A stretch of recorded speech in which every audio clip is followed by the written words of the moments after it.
Halo semuanya, hari ini saya akan coba menjawab satu pertanyaan dari akunnya Nan Arts Gallery ya.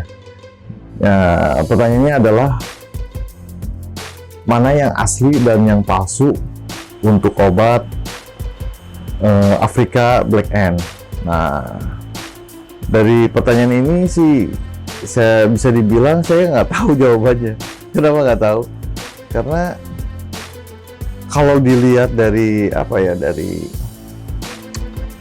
di webnya cek produk BPOM itu nama Afrika Black Ant itu nggak ada. Nanti bisa dilihat untuk di webnya. Nah, karena nggak ada di situ, otomatis produk itu adalah produk dari luar. Jadi produk itu tidak resmi beredar di Indonesia.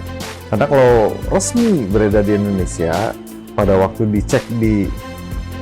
cek produk BPOM itu pasti akan muncul, dan kalau regulasinya di Indonesia itu untuk semua obat yang beredar di Indonesia itu harus ada NIE. NIE itu adalah nomor izin edar. Nah, karena di situ nggak dari dari resmi yang dari Indonesia, ya saya nggak bisa jawab mana yang asli dan yang palsu. Nah, yang menariknya ternyata setelah saya lihat di salah satu halaman web yang ada di kita itu, yaitu Detik Health. Nah, disebutin di situ bahwa kalau saya lihat itu diduga bahwa dalam Afrika Black Ant itu mengandung sildenafil.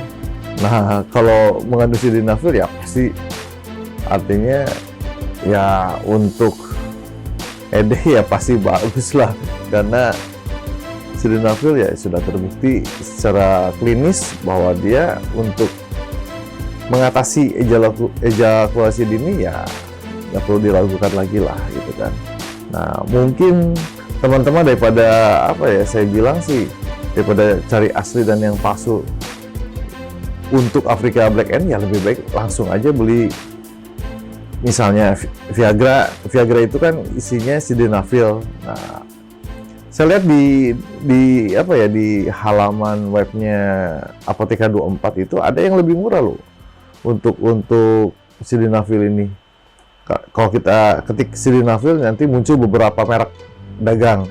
Nah, kalau Viagra itu kalau yang 100 mg itu kalau di situ disebutin harganya 218.000, sekitar segituan lah ya. Nah, yang Topgra produksi Harsen itu cuma 39.000 per satu tablet ya. Tadi yang itu satu tablet 100 mg.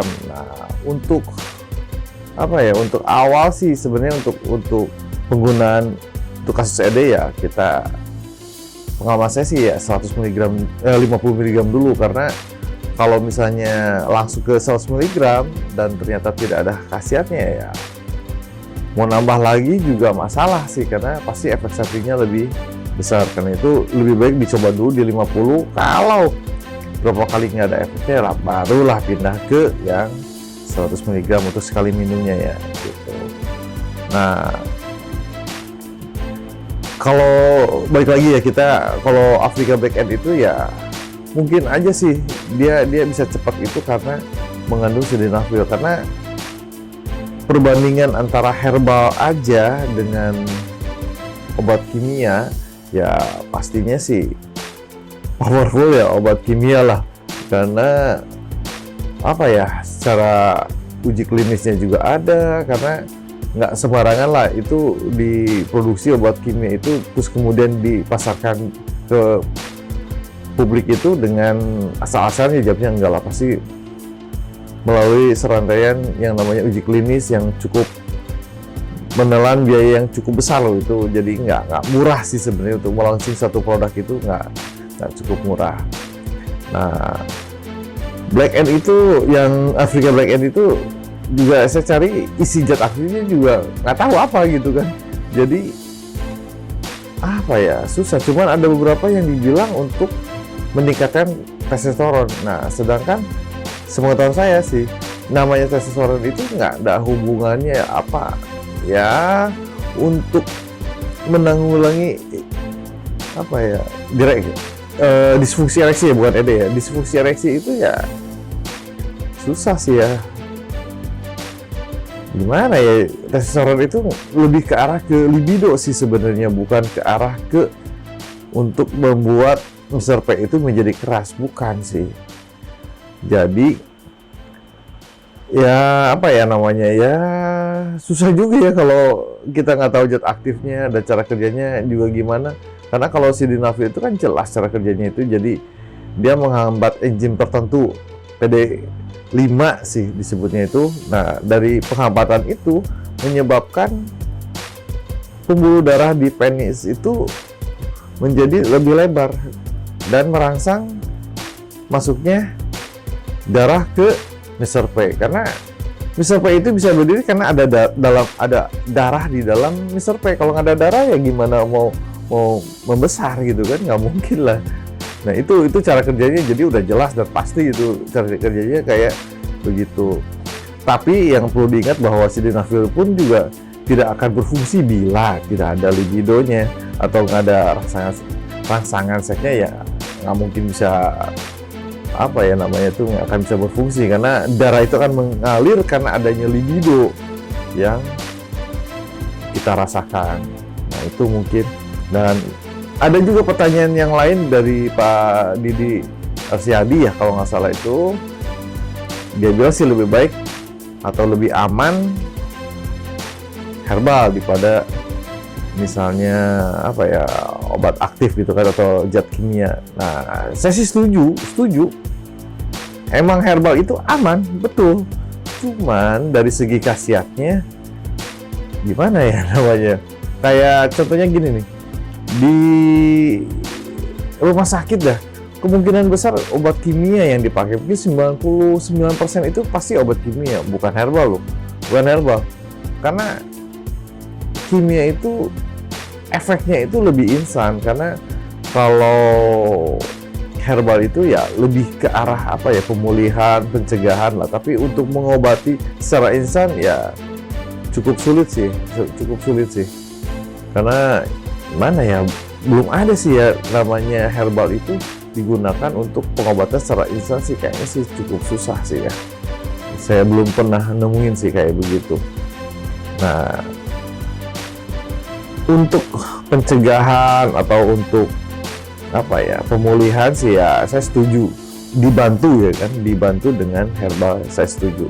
Nah, untuk kasusnya disfungsi ereksi kalau misalnya pakai herbal ya gimana ya namanya, nggak mungkin instan sih kayaknya sih. Kalau misalnya instan ya mungkin ya harus dijelaskan cara kerjanya gimana gitu obat itu. Jadi nggak bisa apa ya, nggak bisa langsung kita rasakan sih. Mungkin untuk perbaikan sih kalau tiap hari kita minum mungkin bisa. Tapi untuk memperoleh efek secara instan jawabnya susah. Nah karena itu obat pun juga sama. Kalau untuk aman ya kita harus ngikutin dosis yang ada. Karena kalau misalnya melebihi dosis ya pasti konsekuensinya, resikonya adalah efek samping. Tapi kalau pas itu pasti apa ya namanya itu, untuk mengobatinya bisa untuk mengobati karena dosisnya sesuai gitu kan, yang karena dari uji klinik itu ternyata dosis sekian lah yang bisa dipakai untuk mengobati. Tapi kalau lebih kecil dosisnya ya pasti nggak ada manfaatnya, wong dosisnya ada dosis optimal gitu kan, jadi harus sesuai lah dengan dosis yang diperuntukannya. Nah mungkin satu lagi yang saya share juga, kenapa tadi yang saya ketik itu sildenafil itu adalah nama generik atau zat aktif. Mungkin saya kasih perumpamaan misalnya mecin itu adalah zat aktif untuk bumbu masak.